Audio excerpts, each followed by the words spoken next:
इस वक्त पाकिस्तान खुद अपनी ही जमीन पर एक साथ 4 मोर्चों पर बुरी तरह से सुलग रहा है। पश्चिम में बलूचिस्तान की विशाल पहाड़ियों से लेकर के उत्तर में खैबर पख्तूनख्वा की घाटियों तक और पूर्व में गैर कानूनी कब्जे वाले कश्मीर यानी कि पीओके की सड़कों से लेकर इस्लामाबाद की सत्ता के गलियारों तक पाकिस्तानी हुकूमत ताश के पत्तों की तरह ढहती दिखाई दे रही है। बलूचिस्तान में बलूच लिबरेशन आर्मी का कब्जा, केपी में टीटीपी का समानांतर शासन, पीओके में आवाम की बगावत और सिंध पंजाब में गहराता आर्थिक और सामाजिक असंतोष, इन 4 मोर्चों पर घिरी जनरल मुनीर की कठपुतली वाली शहबाज सरकार अब बेबस दिखाई दे रही है।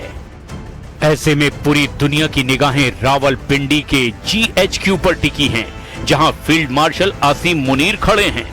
और इस बीच सबसे बड़ा सवाल यह है, क्या पाकिस्तान में एक और तख्ता पलट होने जा रहा है? क्या जनरल मुनीर पाकिस्तान में मार्शल लॉ लगाने की सोच रहे हैं? अब देखिए क्या है इस वक्त पाकिस्तान की जमीनी हकीकत। पीओके से लेकर बलूचिस्तान तक पाकिस्तान की सेना और सरकार पूरी तरह से इस खूनी गदर में घिर चुकी है। पीओके में ज्वाइंट अवामी एक्शन कमेटी यानी JAAC ने पाकिस्तान की सरकार और सेना की नाक में दम कर रखा है। पाकिस्तान में मुल्ला मुनीर की कट्टर सरकार से आजादी के नारों से पीओके की घाटियां इस वक्त गूंज रही है। बलूचिस्तान और खैबर पख्तूनख्वा में पाकिस्तानी सेना के जुल्मों के खिलाफ जबरदस्त पलटवार जनता का देखने को मिल रहा है। लेकिन बात उन खास मोर्चों की जहां पाकिस्तानी फौज की पकड़ पूरी तरह से ढीली हो चुकी है, और वो जगह है पीओके, बलूचिस्तान और खैबर पख्तूनख्वा।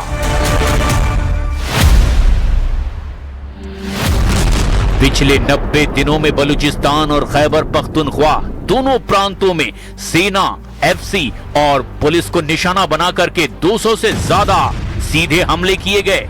इन हमलों में IED विस्फोट, एम्बुश, सुसाइड अटैक और चेक पोस्ट रेड भी शामिल है, यानी पूरी तरह से उनकी चौकियों पर कब्जा। बलूच लिबरेशन आर्मी यानी BLA की मजीद ब्रिगेड और दूसरे उग्रवादी गुटों ने बलूचिस्तान के नेशनल हाईवे और दूर दराज के जिलों पर अपना पूरी तरह से कंट्रोल कर लिया है। बलूचिस्तान लिबरेशन आर्मी यानी BLA की मजीद ब्रिगेड और फतह स्क्वाड ने सेना के काफिलों और चेक पोस्ट पर 75 से ज्यादा हमले किए। 4 से 8 जुलाई 2026 के बीच BLA ने हन्ना उराक, मंडी डैम और लसबेला में हुए सिलसिलेवार हमलों में 38 पाकिस्तानी सैनिकों को मार डाला है। 17 जुलाई 2026 को BLA ने मस्तंग में हमला किया। BLA ने मस्तंग से खदकोचा में सैन्य काफिले पर घात लगाकर हमला किया, जिसमें 45 पाकिस्तानी सैनिकों के मारे जाने का दावा BLA की ओर से किया गया। चीनी CPEC परियोजनाओं की सुरक्षा का दावा करने वाली पाकिस्तानी सेना अब अपने ही कप्तानों और जवानों को बलूच लड़ाकों के घात लगाकर किए गए हमलों से बचा नहीं पा रही है। अगस्त 2026 के पहले हफ्ते तक बलूचिस्तान और सीमावर्ती इलाकों में हिंसा का आंकड़ा इस साल के उच्चतम स्तर तक पहुंच चुका है, जहां 600 से ज्यादा मौतों की पुष्टि हुई है। उत्तर पश्चिम में खैबर पख्तूनख्वा यानी KP की स्थिति और भी ज्यादा खौफनाक है। पिछले 90 दिनों में TTP और उससे जुड़े गुटों ने पाकिस्तानी सेना और पुलिस पर 120 से ज्यादा हमले किए। केवल जून और जुलाई के महीने में ही बन्नू, लक्की मरवत, कुर्रम और बाजौर जिलों में सुरक्षा बलों के लगभग 150 से ज्यादा पाकिस्तानी सेना के जवान और पुलिसकर्मी मारे गए। तहरीक-ए-तालिबान पाकिस्तान यानी TTP ने अफगान सीमा से सटे इलाकों में अपनी समानांतर अदालतें और टैक्स वसूलने का ढांचा खड़ा कर लिया है।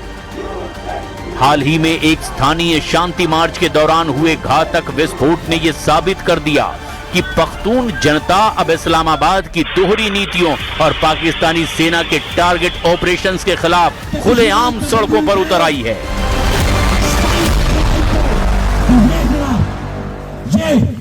ये दहशत करके जो छतों पे चढ़े, तो मैं आपसे यही कहूंगा और अरबाब इख्तियार से भी कहूंगा कि ना हमारा किसी मिलिटेंट ग्रुप से तल्लक है, ना हम मिलिटेंसी पर यकीन रखते हैं। हम जम्मू कश्मीर के बुनियादी हकूक के लिए अपनी पुरअमन जदोजहद पे यकीन रखते हैं, जमहूरी और पुरअमन और सियासी जदोजहद पे यकीन करते हैं। कहते हम किसी भी तरह किसी भी मुसल्लह तहरीक पे हम यकीन नहीं रखते। इसके अलावा पीओके के मुजफ्फराबाद और मीरपुर की सड़कों पर जॉइंट आवामी एक्शन कमेटी यानी JAAC के नेतृत्व में हजारों लोगों का विशाल जुलूस आगे बढ़ा और फिर पाकिस्तानी पुलिस के साथ हिंसक झड़पों ने पाकिस्तान की सरकार और सेना दोनों की पोल खोल कर रख दी।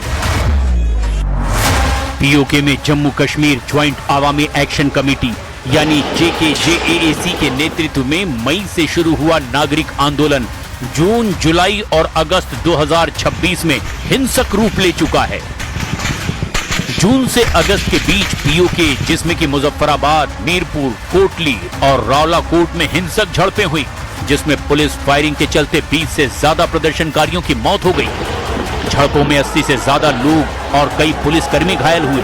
अगस्त 2026 के शुरुआत में बिगड़ते हालातों को देखते हुए पीओके में ज्यादातर सीटों पर प्रांतीय चुनावों को अनिश्चित काल के लिए स्थगित करना पड़ा।